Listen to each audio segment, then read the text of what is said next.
Greetings, ladies and metal gents, and welcome to this narration of the web story Why Humans Avoid War, taken from Reddit. If you're new to this series, there is a playlist listed down below. And as always, I hope that you enjoy. Chapter 7. Byam Point of View. I was grateful that my human partner was piloting the stealth ship. With a wide assortment of buttons and levers inside, it was unlikely that my flying experience would have translated at all. I could just sit back, admire the view, and try to calm my nerves. Our descent through the atmosphere had been slow and methodical, as the humans wished to scope out the landscape rather than charge in blind. I wasn't sure how they could make out anything from this altitude. To me, the structures below were little more than fuzzy outlines. They must have seen enough, because a few minutes later, a series of coordinates were called out through our earpieces. When plugged into the navigation system, they marked a landing spot just outside the city.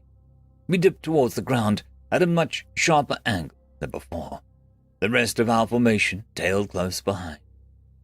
This was it, the moment of truth. Nausea crept into my throat as I fretted over the possibility of detection. Without the cover of the clouds to hide us, I felt vulnerable and exposed. "Human, are we really invisible?" I whispered. He huffed in annoyance. "My name is Call, not human, Devourer." I frowned, confused by his response. "Devourer? Oh, that's what we call your species. I guess it's not your actual name," he replied. "You know, because you destroy everything you come into contact with." The name that I had given us confirmed my suspicions on how the humans viewed us. The outright looks of hostility tossed my way in the hangar bay were a good hint, but hearing one of them put those feelings into words struck differently. It stung to realize that they saw us little more than a blight on the universe. "You don't like me, Cole," I ventured. "Yeah, you're right. I have no idea why we're helping you." The human turned to face me, a scowl marring his features. "You guys were complicit in everything and blasted AI did. Billions of innocent people are dead because of your actions. And now you play the victim." I shrunk under the intensity of his gaze. "You don't understand." "Then make me understand," he said. "Everyone who stood against it died. Like my father." My voice quivered as I thought back to that fateful day. He was a police officer, and when the drones came to our city, he joined the defense. They found his body, scorched beyond recognition by plasma fire shortly after." Cole's expression softened. "I'm sorry." "I was only 7 then. Those of us who survived were herded into camps. It pushed us to the physical breaking point. And then, if you didn't drop from exhaustion, you might die of disease," I continued. "Anyone who deserted or rebelled suffered an awful death, and was made a public example of. Eventually, you lose hope, and you'll just do whatever it wants. If you don't, someone else will, anyways." The human was quiet, which I hoped was a sign that my words had gotten through to him. If this mission was to be a success, I needed my partner's wholehearted cooperation. We couldn't afford to have hostilities brewing between us. "Anyhow, you didn't answer my question. Are you sure that we're invisible?" I asked. Cole offered a reassuring smile. "We should be. There's nothing to worry about. Relax." I pointed to a flashing indicator on the weapon screen. "Well then, what's that?" His eyes locked onto the red arrows, which were rapidly approaching our position. The color drained from his face, a sight which made me shudder. Most humans were pale enough in their normal state, but Cole had gone so ashen that he looked like a corpse. I feared that he might keel over in front of me. The human switched on his headset. "Missiles inbound, brace for impact. We've been spotted." A few moments later, the vessel was rocked by a violent collision. My body lurched forward, only to be thrown back into the chair by the safety harness. The air was forced from my lungs, and my brain seemed to rattle from my skull. A dizzy feeling fogged my mind, which was only compounded by the ship going into a wild tailspin. I saw Cole tugging at the control column, but it did nothing to stabilize our flight. The urge to vomit only grew stronger as our acceleration quickened. It was a matter of seconds before we would crash into the field below.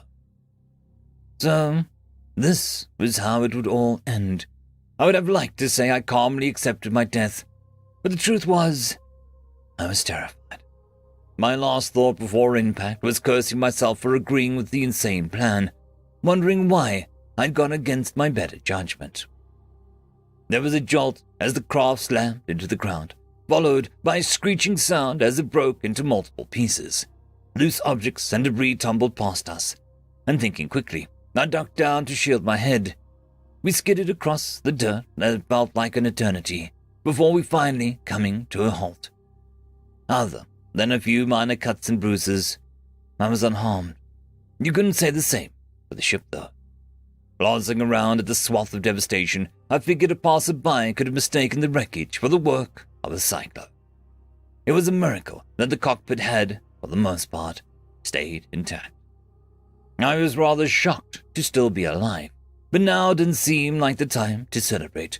The acrid smell of smoke wafted into my nose, which suggested a prompt evacuation was in order. My harness was easy enough to unfasten despite my shaking hands. Now, all that was left was to walk out into the open air. Before exiting the craft, I thought to check on Cole, just to be certain that he was all right. As my eyes fell on the human, my relief turned to dismay. He was slumped in his chair, unresponsive. Crimson liquid oozed from the gash on the back of his head, staining the frosty blonde hair.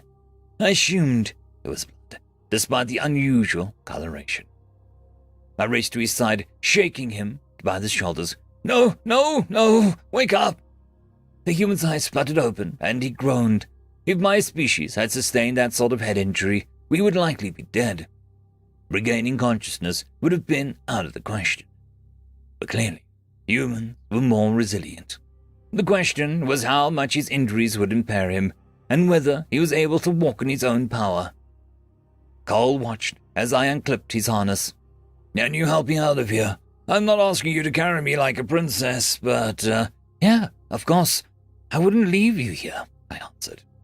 I draped his arm across my neck, bracing myself to support his weight. We managed to stagger out of the wreckage, but Cole sunk to his knees a few steps into the field. It was evident that he was in no condition to be traipsing about. Hopefully, the rest of our entourage was still airworthy.